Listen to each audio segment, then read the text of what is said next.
നമസ്കാരം, എല്ലാവർക്കും ഏറ്റവും ലേണിംഗ് സോഷ്യസിലേക്ക് സ്വാഗതം. കഴിഞ്ഞ കുറച്ച് വീഡിയോസ് നമ്മൾ ഡിസ്കസ് ചെയ്യുന്ന ഫ്ലവേഴ്സിനെ കുറിച്ച് ഫ്രൂട്ട്സിനെ കുറിച്ചൊക്കെയാണ്. ഇന്നത്തെ വീഡിയോ നമ്മൾ ഡിസ്കസ് ചെയ്യാൻ പോകുന്നത് ആഹാരത്തിലെ പോഷക ഘടകങ്ങളെ കുറിച്ചാണ്. അപ്പോൾ നമുക്ക് നേരിട്ട് വീഡിയോയിലേക്ക് കിടക്കാം. നമ്മൾ കഴിക്കുന്ന ആഹാരങ്ങളിലെ പോഷക ഘടകങ്ങൾ പ്രധാനമായും 5ആയിട്ടാണ് ക്ലാസിഫൈ ചെയ്തിട്ടുള്ളത്. അവയാണ് carbohydrate, fat, protein, vitamins, minerals തുടങ്ങിയവ. അപ്പോൾ ഇവ ഓരോന്നിനെ കുറിച്ച് നമുക്ക് ഡീറ്റെയിൽ ആയിട്ട് ഡിസ്കസ് ചെയ്യാം. ആദ്യം കാർബോഹൈഡ്രേറ്റ് അഥവാ ധാന്യം എന്നാൽ എന്താണെന്ന് നമുക്ക് നോക്കാം. കാർബൺ, ഹൈഡ്രജൻ, ഓക്സിജൻ എന്നിവ കൊണ്ടാണ് കാർബോഹൈഡ്രേറ്റ് നിർമ്മിച്ചിരിക്കുന്നത്.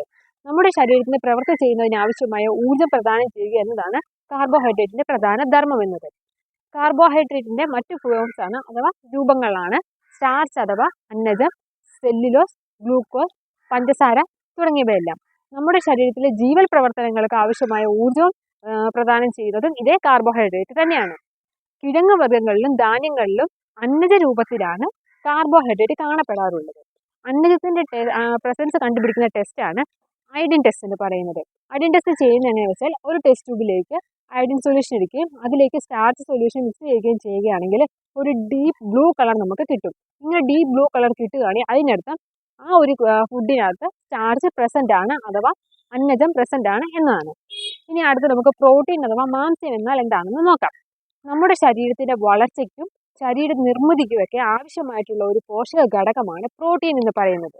Carbon, hydrogen, oxygen, nitrogen, sulphur എന്നിവ കൊണ്ടാണ് പ്രോട്ടീൻ നിർമ്മിച്ചിരിക്കുന്നത്.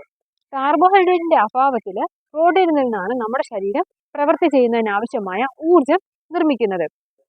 അതുപോലെ തന്നെ ഒരാളുടെ വളർച്ചയ്ക്ക്, ശരീര വളർച്ചയ്ക്ക് വളരെ ആവശ്യമായ ഒരു ഘടകമാണ് പ്രോട്ടീൻ എന്ന് പറയുന്നത്. പ്രോട്ടീന്റെ ലഭ്യത കുറവുള്ള ആളുകളിൽ വളർച്ച മുരടിച്ച് കാണാറുണ്ട്. ഒരാളുടെ ശരീരഭാരത്തിന് 1 കിലോഗ്രാമിന് 1 ഗ്രാം എന്ന അളവിൽ അയാൾക്ക് ഡെയിലി ആഹാരത്തിൽ നിന്ന് പ്രോട്ടീൻ ലഭിക്കേണ്ടത് അത്യാവശ്യമാണ്. പ്രോട്ടീന്റെ അഭാവം മൂലം ഉണ്ടാകുന്ന ഒരു രോഗാവസ്ഥയാണ് ക്വാഷിയോർക്കർ എന്ന് പറയുന്നത്. ഈ ക്വാഷിയോർക്കർ ബാധിച്ച ആളുകളിൽ വയറ് വീർത്തും ശരീരം മെലിഞ്ഞുമാണ് കാണപ്പെടാറുള്ളത്. അപ്പോൾ ഇന്നത്തെ വീഡിയോയിൽ നമ്മൾ ഡിസ്കസ് ചെയ്തത് കാർബോഹൈഡ്രേറ്റിനെ കുറിച്ചും പ്രോട്ടീനെ കുറിച്ചുമാണ്. എല്ലാവർക്കും വീഡിയോ ഇഷ്ടപ്പെട്ടെന്ന് വിശ്വസിക്കുന്നു. എല്ലാവർക്കും നന്ദി, നമസ്കാരം.